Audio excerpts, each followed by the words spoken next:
23 March 1931 ਅੱਜ ਦੇ ਦਿਨ ਭਗਤ ਸਿੰਘ, ਰਾਜਗੁਰੂ ਸੁਖਦੇਵ ਨੂੰ ਫਾਂਸੀ ਦੀ ਸਜ਼ਾ।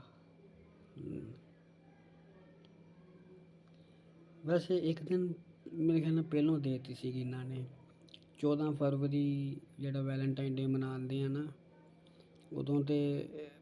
ਉਦੋਂ ਸੁਣਾਈ ਸੀਗੀ ਸਜ਼ਾ, ਸੁਣਾਈ ਗਈ ਸੀ।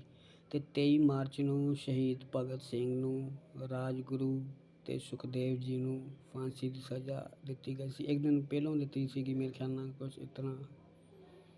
ਰੀਅਲ ਹੀਰੋ 'ਤੇ ਇਹ ਗੱਲ ਸਹੀ ਹੈ, ਇਹਨਾਂ ਦੀ ਫੋਟੋ ਜਿਹੜੀ ਕਿਉਂ ਨਹੀਂ ਲੱਗਦੀ ਨੋਟਾਂ 'ਤੇ, ਇਹ ਗੱਲ ਸੱਚ ਹੈ।